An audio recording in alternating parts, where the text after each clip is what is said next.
జ్ఞాపకం చేస్తూ ఉన్నారు. మనం దీంట్లో నుంచి కొన్ని అవుట్లైన్గా కొన్ని విషయాలు మనం ధ్యానం చేద్దాం. ఈ మధ్యనే నేను నా కుటుంబంతో కలిసి ఈ అధ్యాయం మరొకసారి ధ్యానం చేశాను. గతంలో కూడా చాలాసార్లు చేశాము, మళ్ళీ ఇప్పుడు కుటుంబంగా చేస్తా ఉన్నాము. దీంట్లో వచ్చి కొన్ని విషయాలు మీకు ఈరోజు నేను పంచుకొని ఆశపడతా ఉన్నాను. ఎఫ్ఎస్సి పత్రిక పౌలు గారు రాశారు. ఎక్కడ నుంచి రాశారు గుర్తుందా? మీకు ఐడియా ఉందా? ఎఫ్ఎస్సి సంఘానికి పౌలు గారు రాశారు అంటే ఎక్కడి నుంచి రాశాడు, ఎప్పుడు రాసుకుంటాడు తెలిసి చెప్పండి. ఇందులో ప్రశ్న జవాబు ఏం కాదు. కానీ పౌలు గారు ఈ ఎఫ్ఎస్సి పత్రిక కానీ, దీని తర్వాత వచ్చేటువంటి ఫిలిప్పీ పత్రిక కానీ, కొలస్సీ పత్రిక కానీ, తర్వాత ఫిలెమోను పత్రిక కానీ, ఈ 4 పత్రిక కూడా రోమా జైల్లో ఉండి రాశాడంట. ఇక్కడ నుంచి జైల్లో ఉండి ఈ పత్రిక రాశాడు. ఎవరికి రాశాడు? సంఘానికి రాశాడు. ఈరోజు మార్నింగ్ కూడా మేము ఫిలిప్పీ స్టార్ట్ చేసాం. ఎఫ్ఎస్సి అయిపోయి నాకు ఆశ్చర్యం వేసింది, ఇది జైల్లో ఉండి పత్రిక రాయడం ఏంటి? పౌలు గారి యొక్క పరిచర్య ఆలోచిస్తూ ఉంటే జైల్లో ఉన్నా సరే ఆయన భారం ఏంటంటే సంఘమే, పరిచర్యనే, ఆత్మల సంపాదనే. ఎంత ప్రయాస! జైల్లో ఉంటే అలా చేయగలరా? మనము ఏ జైల్లో లేము, ఏ బంధకాలు లేము, ఫ్రీగా ఉండి సేవ చేయడానికి కూడా మనం కొనుక్కోము. ఈ భక్తుడేమో జైల్లో ఉండి సంఘానికి జ్ఞాపకం చేసుకుంటా ఉన్నాడు, సంఘాన్ని బలపరచిన ఆశ కలిగి ఉన్నాడు. మరి పౌలు గారు జైలుకి ఎందుకు వెళ్ళారు? ఎందుకు వెళ్ళి ఉంటారు? అగా సువార్త నిమిత్తం వెళ్ళాడు. ఈ లోపల చాలా మంది జైలుకి వెళ్తున్నారు. ఎందుకు వెళ్తున్నారు? ఏదో తప్పు చేసి వెళ్తున్నారు. ఒకరు మర్డర్ చేస్తున్నారు, ఒకరు ఆస్తి చూసుకుంటున్నారు, దొంగతనం చేస్తున్నారు, ఇష్టానుసారం జీవిస్తూ ఉన్నారు, ద్రోహం చేస్తూ ఉన్నారు, మోసం చేస్తూ ఉన్నారు, దోచుకుంటా ఉన్నారు. ఆ కారణంగా జైలుకి వెళ్తారు చాలా మంది. కానీ ఈ పౌలు గారు వెళ్ళినటువంటి పరిస్థితి అది కాదు. సువార్త నిమిత్తము, సత్యము నిమిత్తము, క్రీస్తు నిమిత్తము ఆయన బందీగా, ఖైదీగా వెళ్ళాల్సి వచ్చింది రోమా ప్రభుత్వంలో. నిజంగా ఎంత గొప్ప మాదిరో కదా. ఆయన ఇంటి జైలుకి ఆయన కుటుంబం కోసం కాదు, ఆస్తిపాస్తుల కోసం కాదు, భార్య కోసం, బిడ్డల కోసం కాదు, కానీ క్రీస్తు నిమిత్తము ఆయన జైలుకి వెళ్ళాడు. జైల్లో కొన్ని సంవత్సరాలు ఉండి సంఘానికి జ్ఞాపకం చేసుకుంటా ఉన్నాడు, సంఘాన్ని బలపరచిన ఆశగా ఉన్నాడు. అది అప్పుడు రాసిన పత్రిక ఈ పత్రిక. ఎంత బాగుంటుంది ఈ పత్రిక అంటే 6 అధ్యాయాలు ఉన్నాయి. ఈ 6 అధ్యాయాలు 2 ప్రధాన భాగాలుగా చేస్తే మొదటి భాగం అంట క్రైస్తవునిగా మన స్థితి ఏంటి, మన పరిస్థితి ఏంటి, మన పొజిషన్ ఏంటి అని చెప్తుందంట. మొదటి 3 అధ్యాయాలు 1, 2, 3. తర్వాత 4, 5, 6 అధ్యాయాలు 3 అధ్యాయాలు క్రైస్తవునిగా మన స్వభావం ఎలా ఉండాలి, మన ప్రవర్తన ఎలా ఉండాలి, అవర్ బిహేవియర్ ఎలా ఉండాలని ఎక్స్ప్లెయిన్ చేస్తా ఉన్నాడు. ఈ పత్రిక, ఈ లేఖ ఎఫెస్ రాసినప్పటికీ ఎఫెస్ సంఘము అన్య సంఘము, అన్యులు ఉన్నారు అక్కడ. అంటే అన్యులమైన మనకు కూడా ఇది వర్తిస్తుంది. రాసింది ఇశ్రాయేల్ కాదు, ఎవరికి? అన్యులకు. ఎఫెసీలు అన్యులు. ఎఫెసీలు విగ్రహాలు చేసేవాళ్ళు, అన్ని దేవతలు మొక్కేవాళ్ళు, ఇష్టాంతరం జీవించేవారు. అలాంటి సంఘం అది. అలాంటి సంఘాన్ని దేవుడు ఎన్నుకున్నాడు. అక్కడ పౌరుని పరిచయమే పెట్టాడు. ఆ సంఘం పట్ల పౌరు యొక్క కన్సర్న్ మనం చూస్తా ఉన్నాం. మొదటి భాగం ఏంటంటే మన స్థితి, మన పొజిషన్, మనం ఏమై ఉన్నామో అని చెప్తా ఉంది. రెండో భాగానికి పేరు పెడితే అది మన స్వభావం, అంటే క్రైస్తవునిగా నువ్వు ఎలా ఉండాలి, నీ ప్రవర్తన ఎలా ఉండాలి అనే విషయాలేమో ఈ 4, 5, 6 అధ్యాయాలు ఎక్స్ప్లెయిన్ చేస్తామని. చాలా బాగుంటాయి. ఈ 6 అధ్యాయాలు వివరించడానికి ఈ రోజు కూడా సరిపోదు, ఈ రోజు సరిపోదు. కానీ నేను అవుట్లైన్ గా ఈ 1, 2, 3 అధ్యాయాలు కొన్ని హెడ్లైన్స్ చెప్పి ఈరోజు ప్రధాన భాగం 6వ అధ్యాయం. నేను చెప్పాలనుకున్నది, నేను పంచుకోవాలనుకున్న విషయం 6వ అధ్యాయము. అక్కడికి తీసుకెళ్ళేటప్పుడు ఈలో ఒక 5 నిమిషాలు మిమ్మల్ని అవుట్లైన్ చెప్పి అక్కడికి వెళ్దామా. మీ సమయం వృధా కాకుండానే ఈ టైంలో ముగించడానికి ప్రయత్నం చేస్తాను. చూద్దామా. ఈ మొదటి 3 అధ్యాయాలు ఏమన్నాడంటే క్రైస్తవులుగా నీ స్థితి, నా స్థితి లేదా నా పరిస్థితి, నేనేమై ఉన్నానో, నా పొజిషన్ ఏంటి, అసలు ఎవరిని అనే విషయాలు ఇక్కడ పౌలు గారు ప్రస్తావిస్తూ వచ్చాడు. అంటే దాన్ని ఏమంటారు అంటే పొజిషన్ ఇన్ క్రైస్ట్ అని ఆవిడ ఇంగ్లీష్లో మాట్లాడారు. క్రీస్తులో నా పరిస్థితి. కొత్త అధ్యాయం చూస్తే మనకు బాగా గుర్తున్న విషయం ఏంటంటే ఆయన మనల్ని ఎంచుకున్నాడంట. ఈ చూసన్ దేవుడు మనల్ని ఎంచుకున్నాడంట. ఎంచుకోవడం అంటే ఏర్పరచుకోవడం, పిలుచుకోవడము, రక్షించుకోవడము, మనల్ని కూడా ఏర్పరచుకున్నాడంట. వాస్తవానికి మనం ఇప్పటిదాకా ఏం చదువుకుంటాం అంటే పాదంలోకి వెళ్ళిపోతే దేవుడు ఇశ్రాయేలుని ఎంచుకున్నాడు అని తింటాం మనం.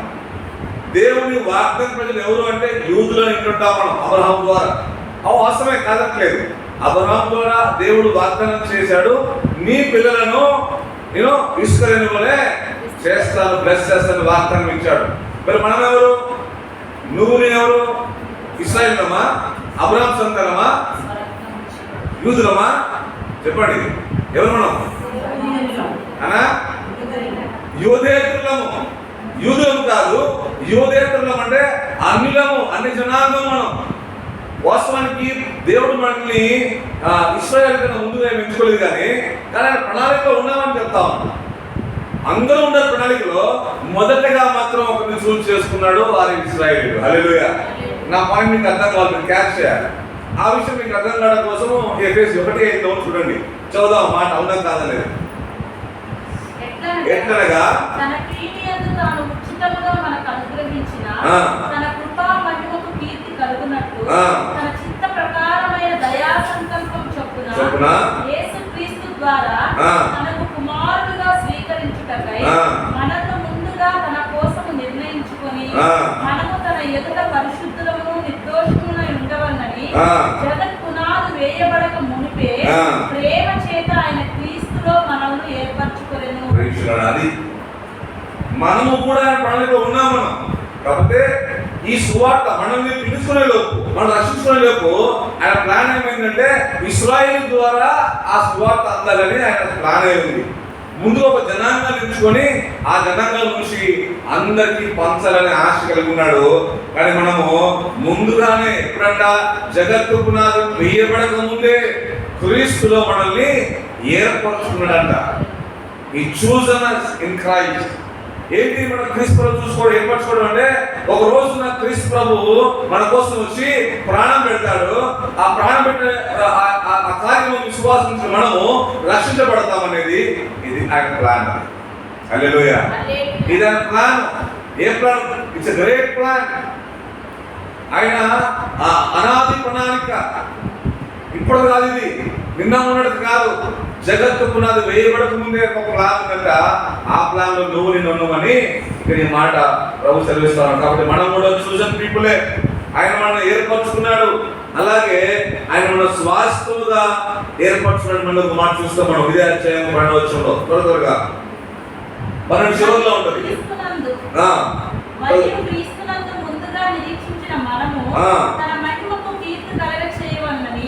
దేవుడు తన చిత్త ప్రకారమైన సంకల్పమును బట్టి మనల్ని ముందుగా నిర్ణయించి ఆయన యందు స్వాస్థ్యముగా ఏర్పరచెను. స్వాస్థ్యము మనమంటే ఆయన స్వాస్థ్యం అంట. ఆయన ఏర్పరుచుకున్నాడు. మనం ఆయన స్వాస్థ్యముగా మనల్ని, స్వాస్థ్యం అంటే అడాప్ట్ చేసుకున్నాడు మనల్ని. ఆయన మనల్ని దత్తత తీసుకున్నాడు. దత్తపుత్రులు అని లేఖనాలు చదివిస్తా ఉంటే మనం. కాబట్టి ఆయన ముందుగా మనం చూస్ చేసుకున్నాడు, అడాప్ట్ చేసుకున్నాడు. అంత మాత్రమే కాదంట, మనందరినీ ఆయన తన ఆత్మ చేత ముద్ర వేశాడంట. అక్కడ అవసరం ఉంటుంది. Sealed with Holy Spirit. క్రీస్తునందు విశ్వాసం ఉంచి వాగ్దానం చేయబడిన ఆత్మ చేత ముద్రింపబడితిరి. మనమంట ఆత్మ చేత ముద్రించబడ అంటే అర్థం ఏంటి? ఎలా తీసుకొస్తుంది? మధ్యపడ్డా మీరు మాట్లాడాలి. మనందరినంట ఏర్పరచుకున్నాడు, స్వాస్థ్యంగా పిలుచుకున్నాడు. ఇప్పుడు సీల్ వేసాడంట. మనం చర్చి చర్చికి మనం సీల్ వేయం, కానీ బ్యాంక్ సీల్ వేస్తాం. ఏమేస్తాం సీలో? మళ్ళీ ఎవరు తీయకుండా లాకర్స్ ఉంటాయి. లోపల బంగారానికి ధనానికి లాకర్స్ ఉంటాయి. బయట 2-3 గేట్లు ఉంటాయి, కెమెరాలు ఉంటాయి. లాక్ వేస్తాడు.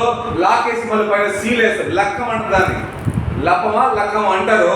దాన్ని వేసి పైన పేపర్ వేస్తారు. అది తినడానికి లేదనమాట. ఆ తాళం పైన కవర్ వేసి అది క్లాత్ కట్టి ఒక సంచిలాగా దాని మొత్తానికి మళ్ళీ సీల్ వేస్తారు. ఏంటిదంతా అంటే ఆ బ్యాంక్ కి దొంగలు పడకుండా, కన్నం వేయకుండా సీల్ వేస్తా ఉన్నారు. మనకు కూడా ఇక్కడ దేవుడు మనందరికీ అట తన ఆత్మ చేత ముద్రించబడుతున్నాం. మనము సీల్ చేస్తున్న స్పిరిట్ తోని. ఎందుకంటే ఎవరు కూడా మన మీద దాడి చేయకుండా, లేదా మనల్ని ఎవరు కూడా అపవాదు మనల్ని ఏమంటాం గలిబిలి చేయకుండా ఆయన సీల్ చేస్తున్నాడు. మనం చూస్తాం యోబు జీవితంలో అపవాది మాట్లాడతాడు, అయ్యా నువ్వు ఆయనకి, ఆయన ఆస్తికి, ఆయన పిల్లలకి, ఆయన పనివారికి, సమస్తానికి కంచె వేస్తుంది కదా అదనమాట కథగా. God seal with his spirit to all the people, మనందరికీ అప్పుడే ఎంచుకున్నాడు, స్వాస్థ్యంగా పిలుచుకున్నాడు, సీల్ వేసేసాడు. ఎవడు ముట్టడానికి లేదన్నమాట. అంటే మనం చదువుతాం కదా, నిన్ను ముట్టువాడు, దట్ ఈస్ ద సీలింగ్. మనం నిజంగా దేవుళ్ళకి కమిటెడ్ గా ఉండగలిగితే మనం టచ్ చేసేవాడు ఇబ్బంది లేదు, దేవుడు లేడు. హల్లెలూయా. ఎవడు ఉండడు. ఎవరి పేరు పెట్టు, XYZ ఒక పేరు చెప్పండి, నోవే. నేను మళ్ళీ చెబుతున్నాను, నేను క్రీస్తులో నిజంగా ఏర్పరచబడవాలని నమ్మి, రక్షించబడవాలని నమ్మి మనం జీవించగలిగితే మనల్ని టచ్ చేయడానికి ఎవడుతనమో. ఎగ్జాంపుల్ యోబే, యోబు జీవితమే. ఇంకా చాలా ఉన్నాయి.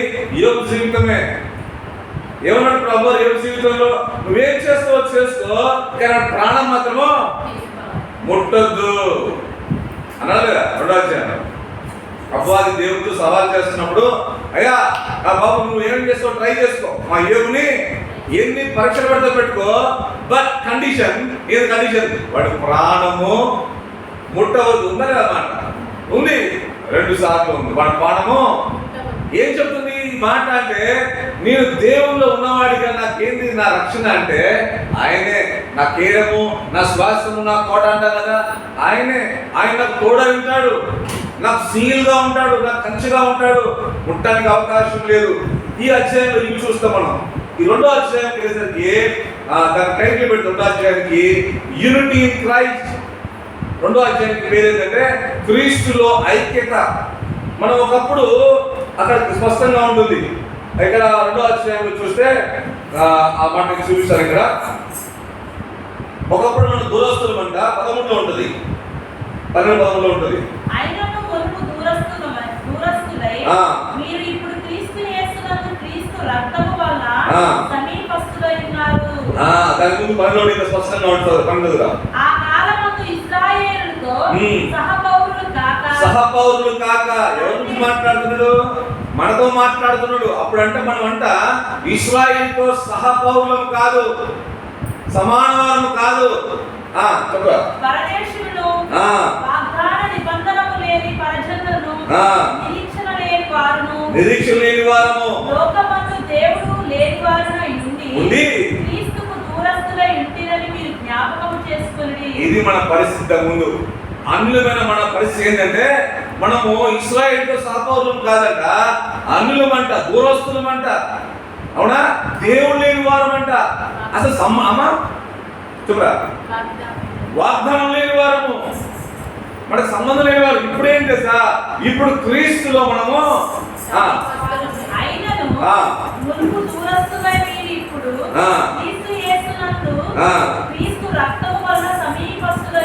సమీపస్తులు అయిపోయి ఇప్పుడు క్రీస్తుని బట్టి మనం దగ్గరకు వచ్చాము. ఒకప్పుడు దూరంగా ఉన్నాము, అర్హత లేని వారుగా ఉన్నాము. ఇప్పుడు క్రీస్తు వచ్చి మనల్ని దేవుడికి సమీపస్తులుగా చేశాడంట.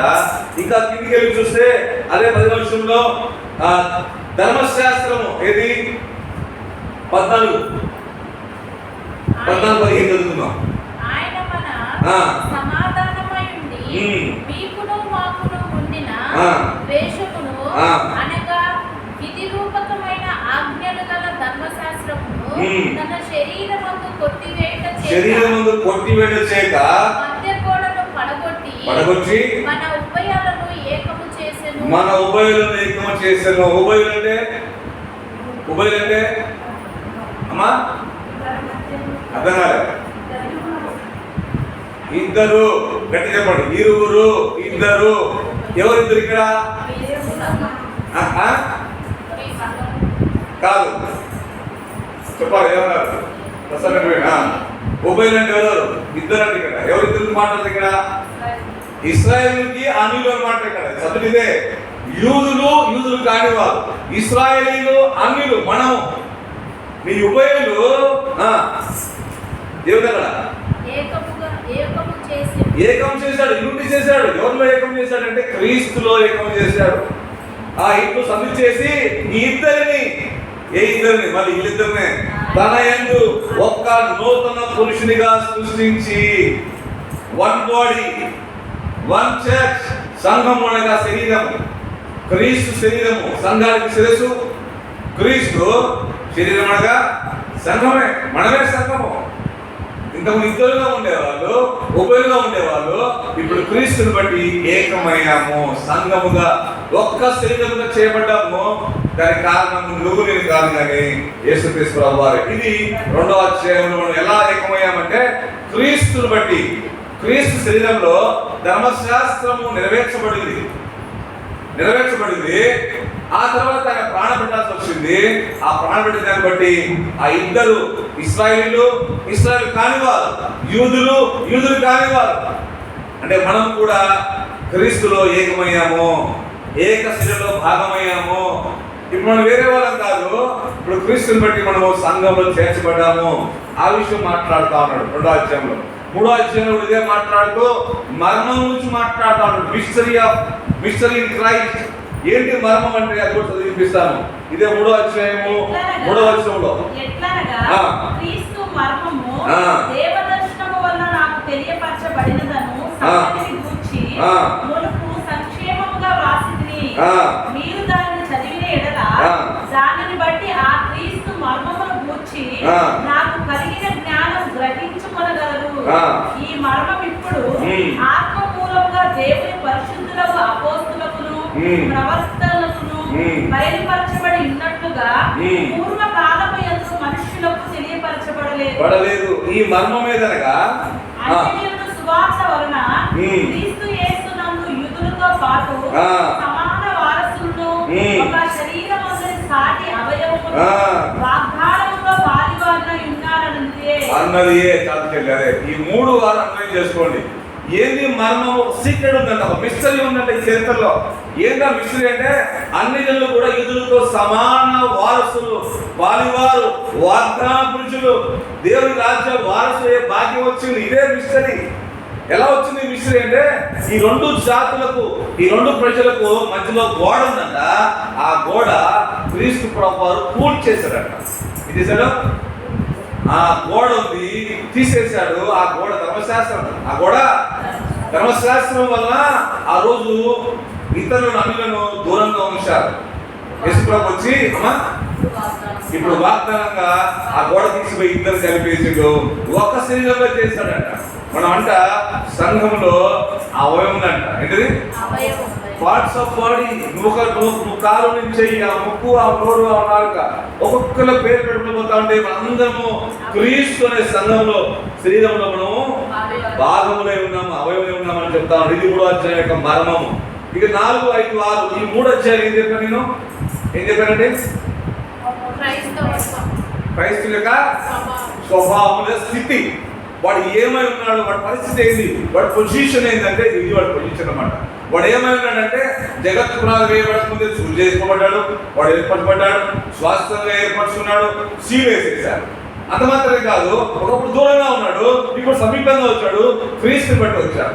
ఇప్పుడు మనం ఏంటంట, ఇప్పుడు ఇశ్రాయేల్ లాగానే మనం కూడా క్రీస్తులో అవయవాలు అంట. ఇదే మర్మం. ఇదే మర్మం. మర్మం అంటే గూఢమైన సంగతి, సీక్రెట్, మిస్టరీ. ఈ ప్రపంచానికి ఒక విషయం, తెలియని విషయం ఏంటంటే వీళ్ళిద్దరు కూడా ఇప్పుడు క్రీస్తులో ఒకటై ఉన్నారని ఈ మర్మమే పౌలు గారు మాట్లాడుతూ ఉన్నాడు. కాబట్టి మనం ఏం బాగాల్సిన అవసరం లేదు. 4, 5 అధ్యాయాలు చూస్తే నేను క్లోజ్ చేసిన తొందరగా 4లో ఏముందంటే ఈ 4, 5, 6 క్రైస్తవుని ప్రవర్తన. ఏంటది ప్రవర్తన అంటే? చిన్ని చెన్ను చెప్పురా. ప్రవర్తన అంటే ఏంటి? ఇంగ్లీష్లో ఏం చెప్పచ్చు? ప్రవర్తన. నాటికి అర్థమవుతుందా?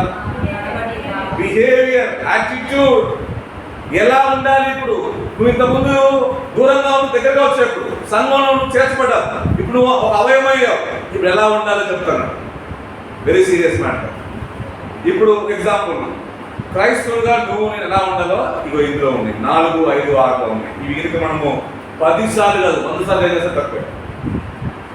అన్ని మాటలున్నాయి. ఎలా ఉండాలి? ఇప్పుడు క్రైస్తవులుగా రక్షించబడ్డావు, సంఘంలో చేర్చబడ్డావు, ప్రభు శరీరంలో భాగమైపోయిన వాడు అంట. అక్కడక్కడ నేను చూపిస్తాను మనిషికి 2, 3 టైం వేస్ట్ కాకుండా. 4వ అధ్యాయము 3వ వచనం చదువుతాను నేనే. ప్రేమతో ఒకరినొకడు సహించుకోవాలంట. ఏం చేయాలా? ఎవరిని? ఎవరో ఒకరొకరు సంఘంలో సహోదరులు కావచ్చు, బయట వారు కూడా అవసరమైతే నువ్వు ఎవరితోనైనా సరే ఉన్నప్పుడు ప్రేమతో సహించాలంట, భరించాలంట. అందుకే పిలువబడ్డా మనం. వచ్చాడు మీరు పిలువబడిన పిలువలో తగినట్టుగా దీర్ఘశాంతంతో కూడిన సంపూర్ణ వినయంతో సాత్వికతో నడుచుకోవాలి. ఇది నీ బిహేవియర్ ఉండాలి. నుంచి నువ్వు లక్షపడ్డావా? ఇది బిహేవియర్ ఉండాలి. ఉన్నదా? పోనీ చెక్ చేసుకున్నాం. ఈరోజు మనము ఇందులో లాగనట్టుగా ఒక్కటైనా మనలో ఉందా చెక్ చేస్తున్నాం. మనకంటే దీర్ఘశాంతం ఉండాలంట, సహనం ఉండాలి, వినయం ఉండాలి, సాత్వికం ఉండాలి. ఇవి జ్ఞాపకం చేసుకోవాలి. ఇక కిందికి వెళ్తే ఎందుకు ఇవన్నీ అంటే, ఒక రోజు మనం అంట పరిలోచనలో 4:12 ఉంటది.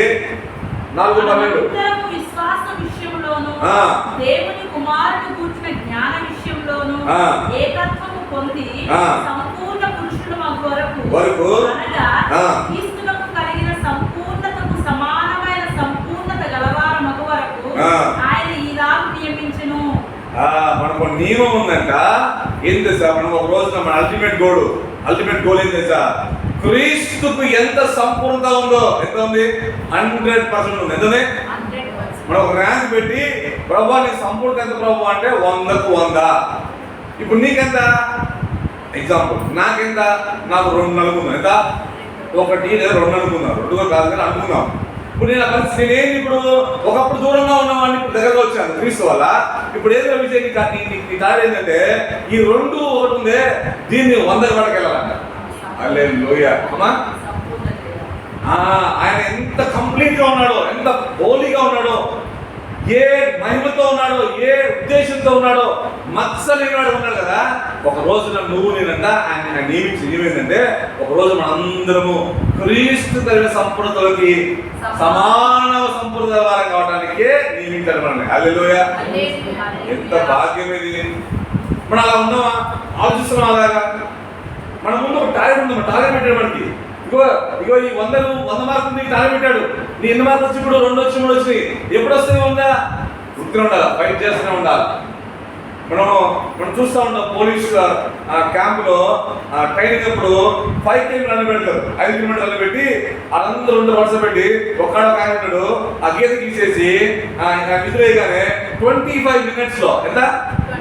25 minutes లో 5 km 5 కిలోమీటర్లు ఉరకాలి. టార్గెట్ అది రీచ్ అయితే వాడు పోలీస్ కానిస్టేబుల్ కావచ్చు, ఎస్ఐ కావచ్చు. ఈరోజు క్రైస్తవ జీవితంలో నీకు నాకైతే టార్గెట్ 100% మార్కులతో యేసు ప్రభువు వారి టార్గెట్. హల్లెలూయా. అది మనం రీచ్ కావాలి. ఎప్పటికల్లా ఎప్పటికల్లా హల్లెలూయా. మరణించే లోపు, ఈ గొంతులో ప్రాణం పోయే లోపు, ఉట్టుక లాస్ట్ నీ మార్పు వెళ్ళా అంటే కనీసం 100 రీచ్ లేకపోతే కానీ కనీసం 70, 80, 90 అనలేకపోతే వి మిస్ సంథింగ్.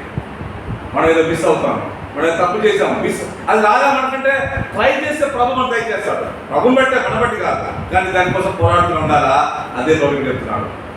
మన టార్గెట్ ప్రభువులాగా ఉండాలి, క్రీస్తుని పోలు ఉండాలని చెప్తారు పౌలు గారు. నేను క్రీస్తుని పోలు నడుచుకున్నట్టు మీరు నన్ను పోలు నడుచుకోండి అని చెప్పాడే, అది టార్గెట్. ఆ విషయంగా మనం చూస్తాం. అదే 4:17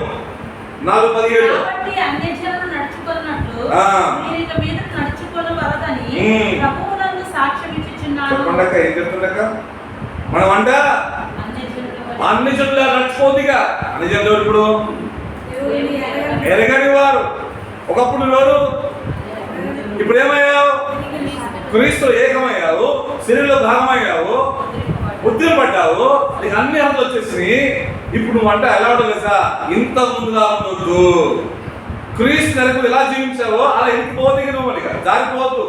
వాళ్ళు వచ్చావు, లోనకు వచ్చావు, పడవెక్కేసావు, మళ్ళీ దాడుతా అంటేంటి, మళ్ళీ దిగిపోతా అంటేంటి, మళ్ళీ లోపల పోతా అంటేంటి. మనం లోకల్ పడ ఉంటుంది అంటే లోకంలాగా ప్రవర్తించడం, లోకంలాగా మాట్లాడటం, చూడటం, బిహేవ్ చేయటం అలా లేదంట. అలాగా ఉండకూడదంట. ఒకసారి రక్షపడని నీవు మళ్ళీ లోకంలో పడడానికి ఒక మాట చెప్తారు. ఏమనుకోకపోతే మన లోకంలో మనం చూస్తూ ఉంటాం. అమెరికా ఈ వర్డ్ వాడుతుంది. మనం చూస్తాం కదా లోకంలో పందులు చూస్తాం కదా జనరల్ గా ఎలా ఉంటాయి ఎక్కడ చెప్పండి వాటి జీవనం ఎలా ఉంటుంది మృదులో ఉంటాయి కదా ఇట్స్ అంటే దాన్ని చూస్తే ఎవరు కూడా అసహించిన స్థితిలో ఉంటుంది యాక్చువల్గా ఈ మధ్య ఒక ప్రేమిస్తూ ఉన్నారు అది వేరే విషయం దాన్ని కడిగి ఇంట పెడతారు మళ్ళీ నెక్స్ట్ ఏమవుతుంది అనుకుందాం నీకు ఇష్టమనో లేకపోతే పెంచుకున్నామనో లేకపోతే అది ఆశతో కడుక్కుంటాం కదా స్నానం చేసి నీకు కూడా స్నానం చేసి మంచిగా ఉంది అలాంటి అక్కడ ఉండిపోతుంది జనరల్ చూస్తాం మళ్ళీ లోకంలోకి వెళ్ళిపోతారు దాని nature but we should not like that మన అది కాదంట ఒక్కసారి కడగబడిన వాడుగా ఉన్న తర్వాత మళ్ళీ ఆ వదులోకి సచ్చినా పోవటానికి వీల్లేదని చెప్తా ఉన్నాడు మీరు అన్నజనులాగా ఉండడానికి లేదు యు ఆర్ చూసన్ ఎప్పుడు జగత్ పునాది వేయబడం మనం ఎదుగున్నామంట స్వాస్థ్యంగా ఏర్పరుచుకున్నాడు సీలేసిండు ఏకం చేసిండు ప్రాణం పెట్టిండు సొత్తుగా చేసుకొని ఆయన బిడ్డగా చేసుకొని ఎంత మాట తెలుసా యూదులకు సమాన వారసులుగా చేస్తే మనము మళ్ళీ లోకంలో పోతాం పౌలు అంటున్నాడు మీరు అన్ని జనులాగా బిహేవ్ చేయడానికి వీల్లేదు ఇది మనం నిబంధనగా పెట్టుకోవాలి మనం చాలాసార్లు మర్చిపోతా ఉంటాం అన్యులు చేసిన మనం చేస్తే నీకు వాడికి ఏంటి తేడా రక్షించబడిన వాడికి రక్షణ లేని వాడికి విశ్వాసకి అవిశ్వాసకి ఏంటి తేడా ఇదే నీ క్రియలే నీ విశ్వాసమే నీ బిహేవియర్ నీ ప్రవర్తనే వాడు అలా చేసి నేను అలా చేస్తే నాకు వాడికి ఏంటి తేడా నేను క్రీస్తు వాడను నేను రక్షించబడిన వాడను బాప్తిజం పొందిన వాడను బలలో చెయ్యి వేసేవాడను సంఘంలో చేర్చబడిన వాడను సంఘం అనే శరీరంలో అవయవాలు నేను ఎంత ధన్యత నువ్వు క్రీస్తులో అవయవం ఎవరికి ఉందా ఉన్నదా లేదు ఇచ్చాడు కాపాడుకునే కనీస బుద్ధి మనకు ఉండాలి అట్లీస్ట్ అవకాశం ఇచ్చినప్పుడు కృప చూపించి అర్హత లేని వాడిని మనల్ని అల్లుగా చేసినప్పుడు కనీస ఇంగిత జ్ఞానం అంట కదా కనీస బాధ్యత నిలబెట్టుకున్న ట్రై చేయలేకపోతే ఏమడాలి మనల్ని అది మనకు తెలుస్తున్నాం అవకాశం లేదు దేవుడికి పుట్టుకోవాలి మనం కలిగించబడ్డాం అర్హత లేదు అరువులుగా చేశాడు క్రీస్తుని బట్టి అరువుగా చేసినప్పుడు కనీసం కాపాడుకోవాలిగా ట్రై చేయాలి కనీసం మనం చేయట్లేదు అదో సంఘం చేయట్లేదు ఈ సంఘం కూడా చేయట్లేదు మళ్ళీ మన సహవాసం అయిపోయినాక లోకంలోకి వెళ్ళిపోతే లోకంలో బిహేవ్ చేస్తాం సంఘంలో బిహేవ్ చేస్తాము లోకంలో దీన్ని ఏమంటాం దీని విశ్వాసం అన్నారు దీని రక్షణ అన్నారు దీన్ని లోకానికి లోబడి జీవించడం ఇది ఈ అధ్యాయం అంతా కూడా అన్నమాట ఇంకా ఈ అధ్యాయం చివరికి చదువుకున్న తర్వాత యథార్థంగా ఉండాలంట 24వ వచనంలో నీతి అమ్మా ఎక్కడ నీతియు యథార్థమైన 24 భక్తిగల వారై దేవుని పోలికగా సృష్టింపబడిన నవీన స్వభావమును ధరించుకొనవలెను.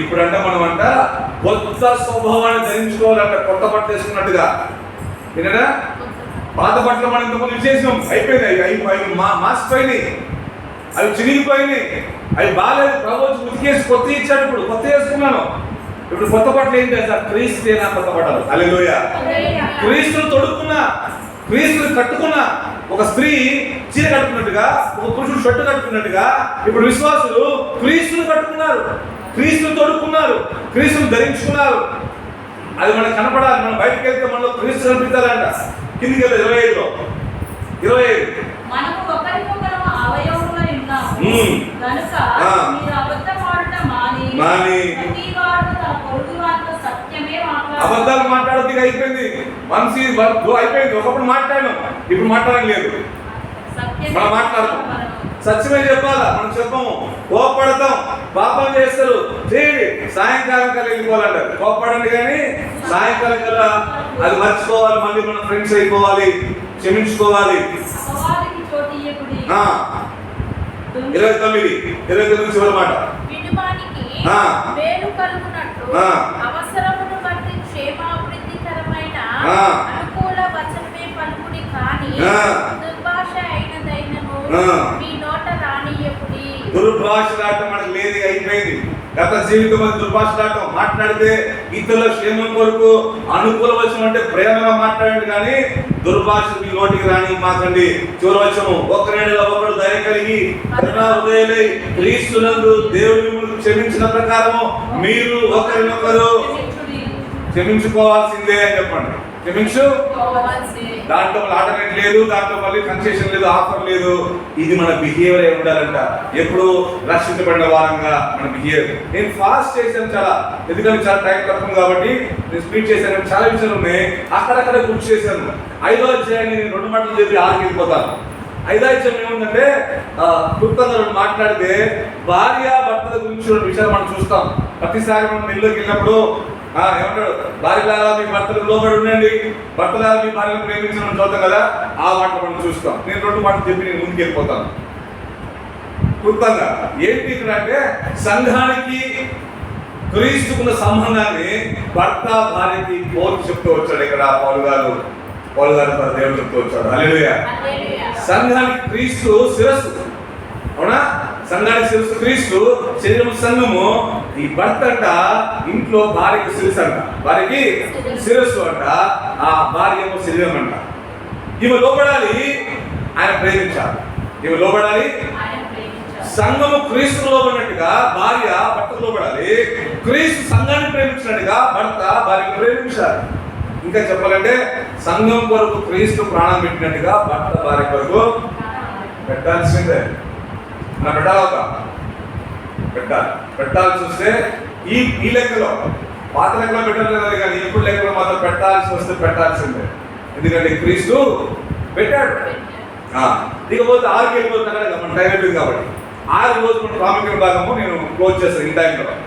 ఈ భాగం చూస్తే ఇక్కడ 3 వ్యక్తులతో మాట్లాడాడు, 3 బ్యాచ్లతో. ఫస్ట్ బ్యాచ్ ఏంటంటే తల్లిదండ్రులు పిల్లలు. ఇది చాలా ప్రాముఖ్యమైన విషయం. ఇక్కడ కొంచెం ఎక్కువసేపు భాగం, ఒక 5 నిమిషాలు. ఆ 4 వచ్చిన చూస్తే పేరెంట్స్ పిల్లలు, పేరెంటింగ్ ఎలా చేయాలో చెప్తా ఉన్నాడు. చదమ్మా.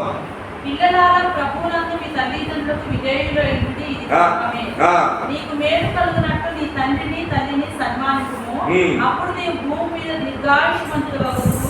వాగ్దానముతో కూడిన ఆజ్ఞలలో మొదటిది. అక్కడ అర్థం ఫస్ట్ మాట్లాడిన ఎవరితో? పిల్లలతో. ఇక్కడ పిల్లలు ఎవరన్నా? పిల్లలు ఎవరున్నారు? పిల్లలు నేను కూడా పిల్లలే. పిల్లలు ఎందుకు ఎట్లా? తల్లిదండ్రులకి పిల్లలకి. హల్లెలూయా. మన పిల్లలైనా చూస్తూ ఉంటాం కదా. నేను కూడా ఒక తల్లి కొడుకునే, ఒక తండ్రి కొడుకుని. నాకు అమ్మని అన్నారు, వాళ్ళు నేను కొడుకుని, నేను ఒక తండ్రిని. ఆ తర్వాత విషయం మొదటిగా నేను కొడుకునే విషయం మనం మర్చిపోతాము. పిల్లలు కానీ మామూలు చూస్తాను, ఏదైతే చూసినా ఇదో అంటాము. నాకు కూడా వర్తిస్తుంది, నాకు అమ్మ నాన్న ఉన్నారు కదా. ఏం చెప్తే 2 మాటలు చెప్తా ఉన్నాడు. పిల్లలారా ప్రభువునందు మీ తల్లిదండ్రులకు విధేయులే ఉండాలంట. ఎలా ఉండాలి? విధేయులు. మన పిల్లలు విధేయులు ఉండాలంట. చిన్న అర్థమవుతుందా? మీ పేరెంట్స్ ఎలా ఉండాలా అంటే ఇంగ్లీష్లో ఏమంటుందని? ఒబీడియన్స్. ఒబే చేయాలి, వాళ్ళు చెప్పిన దానికి లోబడాలి. లోబడాలిగా చూపించాలి. అలాగే మనకు మేలు వచ్చేలాగా, మనకు బ్లెస్ అయ్యేలాగా వాళ్ళని మనము సన్మానించాలి. సన్మానించమంటే గౌరవించాలి, ప్రేమించాలి. సన్మానించడం చేసేది చాలా కూడా కాదు, కానీ రోజు వాళ్ళని రెస్పెక్ట్ చేయాలి, గౌరవించాలి. అదే రెస్పాన్సిబిలిటీ అని పిల్లలు. అలాగే వాళ్ళు చేసినట్టు మనం కూడా చేయాలి. నాకు సమానం ఉన్నారు కదా, మీకు ఉన్నది సమానం ఉండగా వాళ్ళు చేస్తున్నారా? రెస్పెక్ట్ చేస్తున్నారా? విధేయత చూపిస్తున్నారా? వాళ్ళని చెప్పినప్పుడు అమ్మటే రెస్పాండ్ అవుతారా? చాలా మంది లోకంలో అమ్మని చెప్తే కసుకుంటారు. ఏంటంటే చిరాకు పడతారు. మా సోదరుడు ఉన్నాడు, ఆయన వాళ్ళ అమ్మ ఫోన్ వస్తే కట్ చేస్తారు. ఆయన ఫోన్ వస్తే కట్ చేస్తారా? అమ్మ ఫోన్ చేస్తే నాన్న ఫోన్ చేస్తే కట్ చేస్తారా? ఎంతో ఎమర్జెన్సీ మీటింగ్ లో ఉంటే తప్ప మ్యూట్ చేస్తా. నేను కంట్రోల్ చేయను. ఏం చేస్తా? మ్యూట్ చేస్తా. మ్యూట్ చేస్తే కాసేపు వాళ్ళు బిజీ ఉన్నప్పుడు వాళ్ళకు. కానీ కట్ చేయడం అనేది రిజెక్షన్. అది ఇప్పుడు ఎంతో మనం రెస్పాండ్ గా ఏదైనా పని చెప్తే డబ్బులోనే మాట్లాడబట్టి కొడుకు కోడలికి ఫోన్ చేస్తుంది. అత్తమామలు ఫోన్ చేసినా, అమ్మనాన్న ఫోన్ చేసినా రాదా? వస్తుంది. మరి వాళ్ళు ఎక్కడ సన్మానిస్తున్నాం? ఎక్కడ విధేయత చూపిస్తున్నాం? మనము విధేయత చూపించడం సన్మానం అంటే ఓన్లీ నువ్వు నీ పిల్లనా? ఎవరు లేదా? ఇక దాడికి ఉంటుంది, దాడికి ఇక్కడ బయట లేడా? అవి మనం మర్చిపోతూ ఉంటాం. నేను చేయాలి నా తల్లిదండ్రులకు, నువ్వు చేయాలి నీ తల్లిదండ్రులకు. అత్తమామ అమ్మనాన్న ఇద్దరు సమానమే, దాన్ని ఏ భేదం లేదు. అవసరమైతే మా అత్తమామ అవసరమైతే నేను కూడా చేయాలి. నేను కొడుకుగా చేయాలి, నువ్వు కోడలుగా మీ అత్తమామ చేయాలి. మనం మర్చిపోతూ ఉంటాం. ఎందుకంటే మనకు మేలంటే అది, మనకి మేలు, నీకే మేలు. అది నీకు మంచి, నీకు దీర్ఘాయుష్ వస్తుందంటే అవుతా వద్దా? మరి కావాలంటే చేయాలి కదా. ఇవి కావాలి, అవి చేయము. మనం నీకు మేలు కావాలి, దీర్ఘాయుష్ కావాలి, అన్ని ఆశీర్వాదాలు కావాలి. కానీ అత్తమామకి అమ్మ నాన్న మాత్రము విధేయత చూపించము, ప్రేమించము, గౌరవించము, సన్మానించము, ఏమి చేయము. ఇది ఆజ్ఞ, ధర్మం. ఇది వాగ్దానం ధర్మంలో మొదటిది. నిర్గమాకాండం 20వ అధ్యాయంలో దేవుడు మోషే గారు చెప్పిన ఆజ్ఞ లేదా? ఉన్నది కదా. ఐదో ఆజ్ఞ అదే కదా, నీ తండ్రిని సన్మానించు. మరి దేవుని ఆజ్ఞని పక్కన పెడుతున్నాం మనం. దేవుని ఆజ్ఞని పక్కన పెట్టమంటే దేవుని ధిక్కరించడము, దేవుని అవమానించడము, దేవుని ఎదిరించడము. చేయగలమా? మనం చేస్తున్నాం. రోజుగా నువ్వు మీ అమ్మనానికి, ఆమె వాళ్ళ అమ్మనానికి చేయాలి. నేను మా అమ్మనానికి, మా పిల్లలు మాకు ఎవరి పాటు దిదే చూపించాలి. యేసు ప్రభువుని ఎగ్జాంపుల్ తీసుకుంటే తండ్రికి విధేయుడు అంటే 100% ఎగ్జాంపుల్ ఆయన. హల్లెలూయా. మాట చూద్దామా? మాట ఒకసారి ఫిలిప్పీ పత్రికలో చూస్తాం అన్నమాట. మంచి మాట పక్కన ఉండి పక్క పేజీ ఇస్తే ఫిలిప్పీ పత్రికలో 2:8 మనం చూస్తాం. 2:8 క్రీస్తు యేసు మరియు ఆయన ఆకాశమందు మనుష్యుడుగా కనబడి మరణం పొందినంతగా అనగా శిలువ మరణము పొందినంతగా విధేయత చూపిన వాడై తను తాను తగ్గించుకొనెను. ఆ మాట కోసమే మరణం పొందినంతగా, శిలువ మరణం పొందినంతగా తను ఇగో ఇది ఒబీడియన్స్ అంటే. ఆ పై చదివేది కానీ ఎక్కడైనా తనకు సింహాసనాన్ని విడిచిపెట్టడం భాగ్యం అని ఎంచుకోలేదు. కానీ తండ్రి మాటకి విధేయత చూపించిన వాడే ఎక్కడ దాకా తగ్గించుకొని విధేయత చూపించాడు. శిలువ మరణం పొందినందుగా, మరణం పొందినందుగా, శిలువ మరణం పొందినందుగా తను తాను దిస్ ఇస్ వాట్ ఒబీడియన్స్. హల్లెలూయా. తండ్రికి కుమారుడు విధేయత అంటే ఏం పేరు చెప్పాలి? ఫస్ట్ మనం తర్వాత ఎవరి పేరు కానీ ఫస్ట్ పేరు ఎవరి పేరు ఆయన? తండ్రికి దగ్గర తనే అంటున్నా the first one Lord Jesus Christ. యేసు ప్రభు మాత్రమే. మరి ఆయన చూపించాడు, ఆయన మాత్రం చూపించాడు, మనం కూడా చూపించాలిగా. మన తల్లిదండ్రులు ఇక్కడ భౌతికంగా, తర్వాత ఆయనకి మనం జ్ఞాపకం చేసుకోవాలి. యేసు ప్రభు జీవితంలో అది కూడా చూద్దాం ఒకసారి మనం. ఆయన కూడా చాలా చేశాడు. ఆయన ఎలా పిలిచి వచ్చామో మనం చూస్తాం. కిందకి వెళ్దాం, 4 కింద ఇందులో 6:4 తండ్రులారా మీ పిల్లలకు కోపము రేపక ప్రభు యొక్క శిక్షలోను బోధలోను వారిని పెంచండి. పేరెంట్స్ చెప్తాను ఇప్పుడు పిల్లలకి చెప్పండి, కోపము రేపక ప్రభు యొక్క శిక్షలోను బోధలోను పెంచాలంట. అంటే కోపడద్దు పిల్లల మీద. తెలమని పడుతూ ఉంటుంది కదా మనం, కోపడుతుంట. అంత మాత్రమే కాదు, ప్రభు యొక్క శిక్ష, బోధ. శిక్ష అంటే ఏంటి? పనిష్మెంటా? డిసిప్లిన్, క్రమశిక్షణ. ప్రభు బోధలో డిసిప్లిన్ చేయాలంట, ట్రైన్ చేయాలంట. అంటే చర్చ్లోకి తీసుకెళ్ళాలి, దేవుని సంఘంలో నడిపించాలి, దేవుని వాక్యం నడిపించాలి, సంఘంలో వారు నడిపించాలి. శిక్షలను, బోధలను. బోధ అంటే దేవుని వాక్యం, టీచింగ్. దేవుడి యొక్క వాక్యాన్ని ప్రకటించడం. ఆ విషయాలు మనకు మళ్ళీ ప్రభు వారే. ఒకసారి లోకాసు వార్తకు వద్దాం. ఇక్కడ నుంచి మనము లోకాసు వార్తకి వెళ్దాము త్వరగా. లూకాసు వార్తలో ప్రభు వారి మాదిరి మనకు కనిపిస్తుంది. 2వ అధ్యాయము నేను క్లోజ్ చేస్తాను, నా టైం అయిపోయింది. 2వ అధ్యాయము 42వ వచనం చదువుదాం మనం. 42. 12 ఏళ్ల వాడై ఉన్నప్పుడు ఆ పండుగను ఆచరించుటకై వాడుకు చొప్పున వారు యెరూషలేముకు వెళ్ళిరి. ఆ దినములు తీరిన తరువాత వారు తిరిగి వెళ్ళుచుండగా బాలుడైన యేసు యెరూషలేములో నిలిచెను. ఆయన తల్లిదండ్రులు ఆ సంగతి ఎరుగక ఆయన సమూహంలో ఉన్నాడని తలచి ఒక దిన ప్రయాణం సాగిపోయి తమ బంధువుల్లోనూ నిరపారైన వారిలోనూ ఆయన్ను వెతుకుచుండిరి. ఆయన కనబడనందున ఆయన వెతుకుచు యెరూషలేముకు తిరిగి వచ్చిరి. 3 దినములైన తరువాత ఆయన దేవాలయంలో బోధకుల మధ్య కూర్చుండి వారి మాటలను ఆలకించుచు వారిని ప్రశ్నలు అడుగుచూ ఉండగా చూచిరి. ఆయన మాటలు వినిన వారందరూ ఆయన ప్రజ్ఞకును ప్రత్యుత్తరమునకు విస్మయం ఉందిరి. ఆయన తల్లిదండ్రులు ఆయన్ను చూసి మిక్కిలి ఆశ్చర్యపడిరి. ఆయన తల్లి, కుమారుడా, మమ్మల్ని ఎందుకు ఇలాగు చేసితివి? ఇదిగో నీ తండ్రియు నేను దుఃఖపడుచు నిన్ను వెతుకుచుంటిమని ఆయనతో చెప్పగా ఆయన మీరేలా నన్ను వెతుకుచుంటివి? నేను నా తండ్రి పనుల మీద నుండవాలని మీరు ఎరుగరా అని వారితో చెప్పెను. ఆ. అయితే ఆయన తమతో చెప్పిన మాట వారు గ్రహింపలేదు. అంతటా ఆయన వారితో కూడా బయలుదేరి నజరేతునకు వచ్చి వారికి లోబడి ఉండెను. ఆయన తల్లి ఈ సంగతులన్నింటినీ తన హృదయంలో భద్రం చేసుకొనెను. యేసు జ్ఞానమందును వయస్సునందును దేవుని దయాందును మనుషుల దయాందును వర్ధిల్లుచుండెను. హల్లెలూయా. ఇన్ని మాటలు దీంట్లో ఈ భాగాన్ని గుర్తుపెట్టుకోండి. మన నేను అనలైజ్ చేసే దాంట్లో ఏ వయసులో పోయాడని అడుగుతూ ప్రశ్న. ఏ వయసులో పోయాడు? 12 సంవత్సరాల వయసులో యేసు వారు వీళ్ళంతా ఈ మరియ యేసు ప్రతి సంవత్సరం యెరూషలేముకి వెళ్ళేవారు, కొండకి వెళ్ళేవారు, కొండకి వెళ్ళేవారు. అంటే అర్థం ఏంటంటే పిల్లలని మందిరానికి తీసుకెళ్ళాలి. నెంబర్ 1 పాయింట్ అర్థమైందా? ప్రాముఖ్య విషయం ఏంటంటే తల్లిదండ్రులు మన పిల్లల్ని ప్రభు యొక్క శిక్ష పోదాలంటే మందిరానికి తీసుకెళ్ళాలి. మందిరానికి రాకుండా వాడు బయట ఎక్కడ ఉంటే ఏం నేర్చుకుంటాడు? లోకం నేర్చుకుంటాడు. మనం ఏం చేస్తుంది ఈ రోజుల్లో? సెల్ ఫోన్ ఇస్తున్నాం మనం. అయితే పాస్టర్గా, అయితే క్రిస్టియన్గా, సంఘంలో చనిపోయిన వాడిగా నేను ఏం చేస్తానంటే నా పనులు బిజీగా ఉండి మా పిల్లకి సెల్ ఫోన్ ఇచ్చి ఆడుకో అంటున్నాను. ఒకటి రిమోట్ ఇస్తున్నా, ఒకటి సెల్ ఇస్తున్నా, నేను ఎటో పోతున్నా. ఇదా ప్రభువులో పెంచడం అంటే? మందిరానికి రాకుండా తీసుకెళ్ళామా? 12 years ఏజ్ యేసుప్రభు అమ్మ నాన్న మందిరానికి పట్టుకెళ్ళిపోతే ఆయన ఏం తెలుసా? కూర్చొని పెద్దలతో కూర్చొని వింటా ఉన్నాడంట. వాళ్ళు మాట్లాడుతూ ఉంటే వింటా ఉన్నాడు. అంత మాత్రమే కాదు, లేఖనాలు తీసి ధ్యానం చేస్తా ఉన్నాడు, ప్రశ్నిస్తా ఉండు, ప్రశ్నలు వేస్తే సమాధానం చెప్తా ఉండు. ఎట్ ది ఏజ్ ఆఫ్ నీ ఏజ్ ఎంత? 12 years. అంటే నువ్వు అన్నమాట.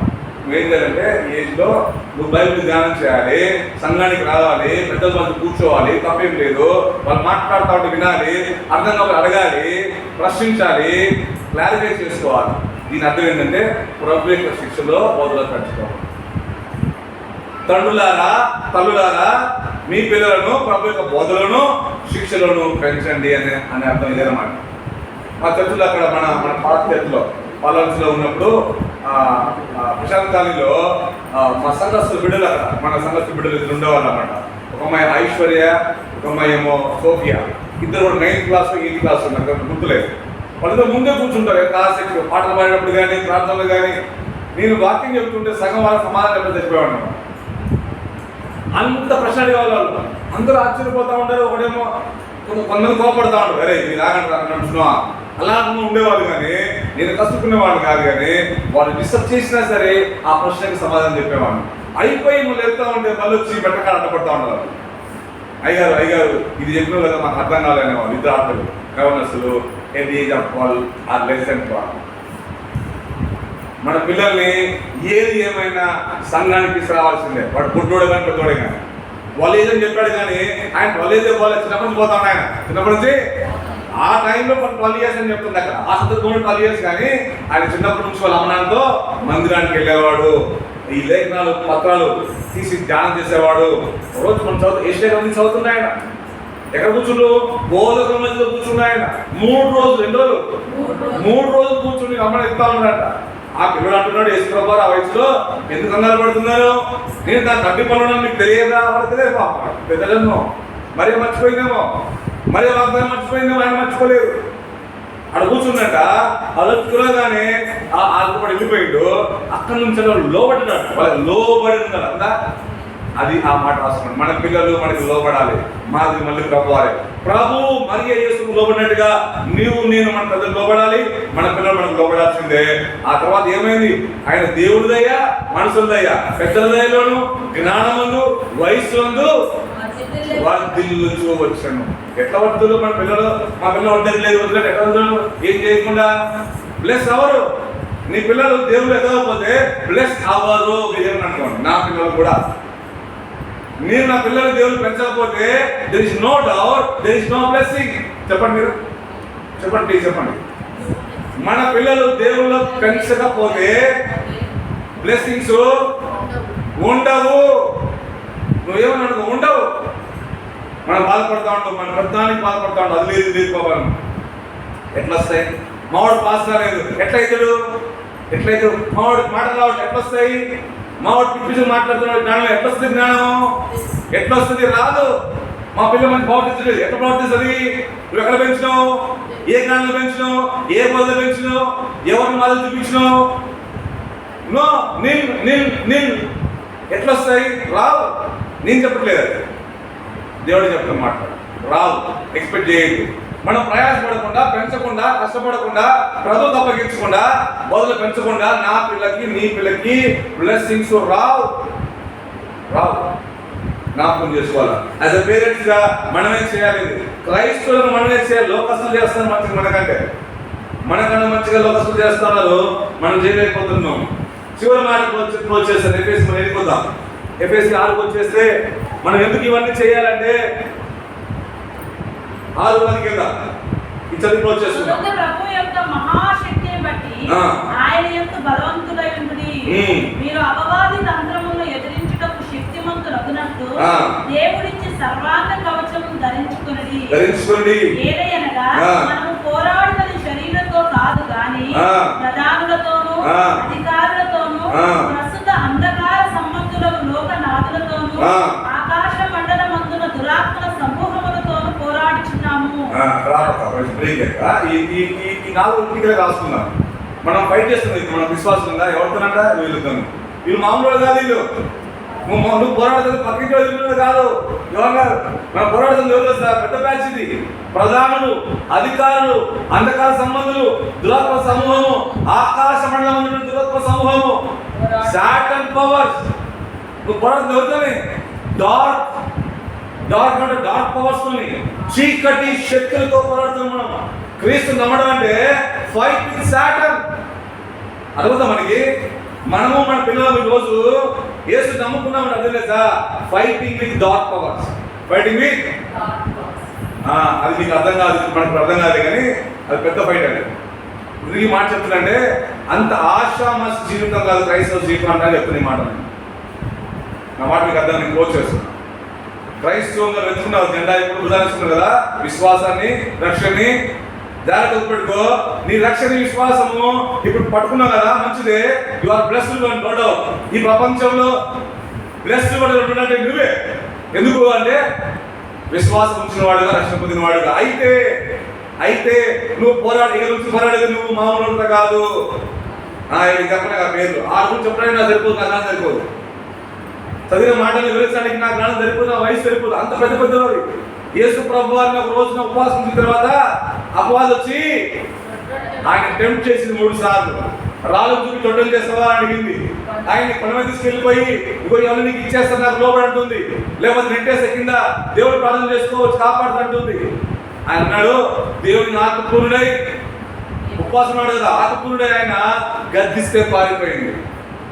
అది మన ఫైట్. ఈ లోపల మనకు లాంటి ఎన్నో వస్తూ ఉంటాయి, శోధనలు వస్తూ ఉంటాయి, శ్రమలు వస్తూ ఉంటాయి, టెంప్ట్ చేస్తూ మనల్ని వచ్చి అపవాదిగాడు రమ్మంటాడు. మనల్ని వెళ్ళిపోతామా? ఎలా పోతాం? ఒక అపవాదిగాడు వచ్చి రమ్మంటే పోతామా? ఇప్పుడు మనం ఎవడో ఒక ఆఫీస్లో వచ్చి కొంచెం తాగుతామని తాగుతాం మనం. ఎట్లా పోతాం? నా మైండ్లో ఏమంటే ఇండియన్ సైకాల్సింది ఎలా వస్తా రాలేను. వాడు వచ్చి ఆ పూజ వచ్చి చేసి ప్రసాదం ఇస్తే ఎలా తీసుకుంటా?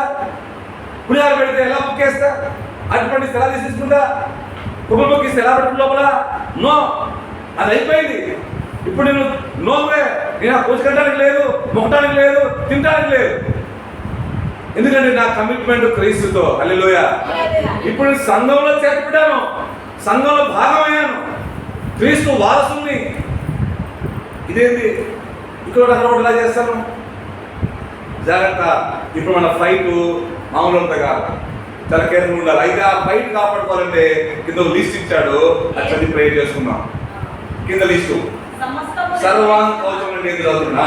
అందుచేత మీరు ఆపద్దినమందు వారిని ఎదిరించడానికి సమస్తము నెరవేర్చిన వారే నిలబడాలంటే శక్తిమంతులగునట్లు దేవుడిచ్చి సర్వాంగ కవచమును ధరించుకొనుడి. ఏలయనగా మీ నడుములకు సత్యమును గట్టి కట్టుకొని, నీతియను మైమరుపు తొడుక్కుని, పాదములకు సమాధాన సువార్తమైన సిద్ధ మనసును తొడుక్కుని నిలవబడి, ఇవన్నీ గాక విశ్వాసమును దారి పట్టుకొని, దీనితో మీరు దుష్టుని అగ్నిబాణములన్నింటినీ ఆర్పుటకు శక్తిమంతులగుదురు. మరియు రక్షణయైన శిరస్త్రాణమును, దేవుని వాక్యమును ఆత్మ ఖడ్గమును ధరించుకొనిడి. అది ఇవన్నీ బ్రేక్ ఇస్తున్నాం. ఇవన్నీ అంట ఒక యుద్ధానికి వెళ్ళే వీరుడు ఉండాల్సినటువంటి ఆ రక్షణ కవచాలు అన్నమాట. యుద్ధానికి వెళ్తే అప్పుడు ఎవరు దావీదు ఆ గొలియాతప్పుడు మనం చూస్తే దావీదు రాగానే సౌలు ఏం చేసేస్తా దావీదు కాబట్టి నడవండి అన్నమాట. ఆ డాలు ఇవ్వండి, కత్తి ఇవ్వండి, ఆ శిరస్త్రాలు ఇవ్వండి అని అన్నీ చేస్తారు. ఒక మనోడు ఆ టైప్ కాదు కదా, ఇవన్నీ అలవాటు లేదు, నా యుద్ధం వేరే ఉంది అని చెప్పి మొత్తం తీసేసి దేవుని వాక్యమును ఆత్మ కట్టుదము ధరించుకోవాలి. అప్పుడు దావీదు చేస్తాండి, ఇవి నాకు అలవాటు లేదండి, నాకున్న అలవాటు ఒకటి ఉంది, నాకు దేవుడే నాకు యుద్ధం నేర్పిస్తాడు, నా పక్షాన్ని దేవుడే చేస్తాడని చెప్పి ఏమీ లేకుండా నాలుగు రాళ్ళను ఆ ఒడిసెల్ లాంటి పట్టుకొని పోయేది గెలిచిండు. అర్థమైందా? అదే అనమాట సర్వాంకవచం అంటే. ఇది ఒక సైనికుడు కావాలి. యుద్ధంకి వెళ్ళినప్పుడు ఏం కావాలి? కత్తి కావాలి, దాలు ఉండాలి, నెత్తికి శిరస్త్రాణం ఉండాలి, దానికి కిరీటం ఉండాలి, చెస్ట్ కి వినడం మయమలు అంటారన్నమాట. బెల్ట్, గట్టి అంటే బెల్ట్, ఇదేమో చెస్ట్ పెయింట్ అనమాట, బ్రెస్ట్ పెయింట్ కానీ అంటే బాగా చూసుకోకుండా అన్నమాట. కాళ్ళకి ఏమో చెప్పులు ఉండాలి, అంటే బూట్లు ఉంటాయి పైదా, అంటే కంప్లీట్ టాప్ టు పోవడం, సర్వ అంగములు కాపాడుకోవడం కోసం. సర్వ అంటే సమస్త, అంగం అంటే భాగములు కాపాడుకోవడం కోసం ఒక సైనికుడు వేసినటువంటి ఉపకరణాలు ఉండాలని. అయితే ఇప్పుడు దాన్ని కంపేర్ చేస్తూ విశ్వాసిగా అవి నీకు ఉండాలి. అయితే నీ ఉపకరణాలు, నీ కవచాలు అవి కాదు, కానీ శిరస్త్రాణం కాదు, లేకపోతే దాలు కాదు, కత్తి కాదు, వీటికి రీప్లేస్ చేస్తూ కత్తి ప్లేస్ లో వాక్యం పెట్టాడు. హల్లెలూయా. ఈ భూమి మీద కత్తులు ఎన్నో నాకు లేదు, కానీ రెండంచుల కట్టులో ఎన్నున్నా పర్లేదు, కానీ అన్నిటికంటే మించిన కట్ట ఉంటుంది. ఆ ఖడ్గమే వాక్యం. ఇది ఉందని కాదా? ఇప్పుడు ఇలా చెప్పినటువంటి ఆ దురాత్మ సమూహాన్ని మనం జయించాలంటే, అంధకార శక్తులు జయించాలంటే, ఆకాశ మండలం దురాత్మ సమూహాన్ని ఎదిరించాలంటే నాకు ఉండాల్సినటువంటి ఖడ్గంలో అంటే ఆయుధములలో సర్వాంగ కవచములలో ఒకటి వాక్యము. నీతిను మహిమలు అంట. నీతిను విశ్వాసమే డాలు అంట.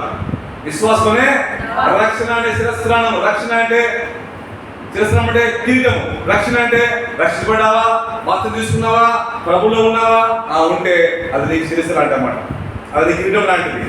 ఇవన్నీ తొడుక్కొని పోవాలి మనకు క్రైస్తవులంగా, ఇవన్నీ ధరించుకోవాలి. పాదాల కంట సిద్ధ మనస్సు అనేటువంటి సమాజ మనసుని ధరించుకోవాలి. చూడంటే చెప్తామాట. సిద్ధ మనసు అంటే రెడీ టు గో. ప్రభు పరిచయకు పోవాలంటే, మందిరానికి పోవాలంటే, పరిచయకి వెళ్ళాలంటే ఇమీడియట్గా వెళ్తామన్నమాట. That is be prepare, readiness అనమాట. అక్కడ మందిరానికి వస్తామంటే ఒక నిమిషం తమ్ముడు వస్తాను చెప్పేసుకుంటా, ఇప్పుడు వస్తున్నా, అప్పటికప్పుడు ఇమీడియట్గా దాన్ని ఏమంటామంటే సిద్ధ మనస్సు ఉందా నీకు ప్రభు పని పట్ల. పరిచయకి వెళ్ళినా, మందిరానికి వెళ్ళినా, ప్రభు పనికి ఏరికి వెళ్ళినా కానీ రెడీగా ఉన్నావా? ఇప్పుడు రాను నువ్వు వెళ్ళంటున్నావా? నీకు రక్షణ ఉందా? నీ చేతిలో దాలు, విశ్వాసం దాలు ఉందా? విశ్వాసమేనా? నీ చేతిలో ఖడ్గం అనేటువంటి వాక్యం ఉందా? చెక్ చేసుకోమంటున్నాడు. అపవాది చేసే అగ్ని బాణాలు ఆర్పడానికి నీకు ఇవన్నీ కావాలి. రక్షణ కావాలి, విశ్వాసం కావాలి, నీతి కావాలి, సిద్ధ మనసు కావాలి, వాక్యం కావాలి, ప్రార్థన కూడా కావాలి. లాస్ట్ లో చివరిలో కూడా ప్రేయర్ చేయాలంటే కంటిన్యూస్ గా ప్రార్థన కూడా ఒక ఆయుధం లాంటిదే మనకు. విజ్ఞాపన ప్రార్థన, ఇవన్నీ లేకుండా ఎలా ఉంటాం మనం? ఎలా పోతాం ఈ లోకంలో? జ్ఞాపకం చేసుకో. ఇంటికి లేకుండా సార్ దాన్ని రివిజన్ చేయండి. ఈ 6 అధ్యాయాన్ని క్లుప్తంగా చెప్పాను సమయాన్ని బట్టి. క్రైస్తవులంగా మళ్ళీ చెప్తున్నాను, మనం పోరాడేది మామూలు కాదు. నువ్వు పట్టుకుని గట్టాయి నేను కదనట్లేదు, పోరాటం కూడా గట్టిగా ఉండదు. అయితే వాడు మనల్ని జయిస్తాడు, ఏనుంటే జయించలేదు. హల్లెలూయా. నేను ఆర్డర్ చెప్తున్నా, ఈయన నెంబర్ 1 ఆర్డరు. వీరి కింద అపవాదు ఉంటాడు, వాటి మనం బ్యాంకర్గా. అంటే అపవాదు మనం జయించే కాడు ఉంది. ఎప్పుడు నేను వాడిని జయించగలంటే ఏం నాతో ఉంటే జయించగలను, ఏం నా పక్కన ఉంటే ఎవరైనా జయించగలి. ఇక వాడి పేరు X2Y Z. ఏం నాతో లేకపోతే నా పని అవుతే కుక్కలు చెప్పిన ఇస్తారు నా పని. ఎవరి మాట లాక్కెళ్ళిపోతారు. అదే నా మాట నేను గోల్ చేస్తున్నా. నా జీవితంలో ప్రభు వాక్యం లేకపోయినా, విశ్వాసం లేకపోయినా, రక్షణ లేకపోయినా, దేవుని వాక్యం లోబడి జీవించలేకపోయినా, నా బతుకు బయటకు వెళ్తే ఎవడు కూడా లాక్కెళ్ళిపోతాడు. ఆ విషయం మీకు తెలిసిన విషయం. నిలబడలేకపోతే, ప్రభుత్వం నిలబడలేకపోతే, మనము సమర్పించుకోలేకపోతే, ఎందుకంటే మన స్థితి మామూలు స్థితి కాదు. మన ప్లాను, మన ఎంపిక, మన ఏర్పాటు ఇయ్యాలని కాదు. జగత్తుకు ఏ పడకుంది పిలిచిన మనల్ని ప్రభు కొరకు మనం రక్షించుకుంటే ప్రభుత్వం వల్ల ఈరోజు మనం ఇష్టానుసారం జీవిస్తా ఉన్నాము. It is very sad. చాలా చాలా చాలా బాధ విషయం సార్. అంత గొప్ప కార్యాన్ని నిర్లక్ష్యం చేసి దేవుడు చుట్టూ ఉండాల్సిన మనము లోకానికి లోబడి జీవిస్తున్నామే, అది క్షమించని నేరం, అది క్షమించని నేరం. కాబట్టి ప్రభుడిలంగా దేవుని అడుగుదాం ఇప్పుడు, ప్రభా అయ్యా నీ ప్లాన్లో మేము ఎప్పుడు ఉన్నామని ఇప్పుడే మాకు అర్థమైంది, ఇది మామూలు ప్లాన్ కాదు, మేము ధనులం ప్రభా అని అడుగుదాం. ఇప్పుడు కళ్ళ మూసుకొని ప్రార్థన చేసుకుందాం. దేవుడు ఇచ్చిన మాట దేవుడికి దీవించిన కాక అందరూ కళ్ళు మూసుకుందాం. కళ్ళు మూసుకొని ప్రార్థన, ఈ వాక్యం కొరకు ప్రార్థన చేద్దాం, వాక్య పలికి కొరకు ప్రార్థన చేద్దాం.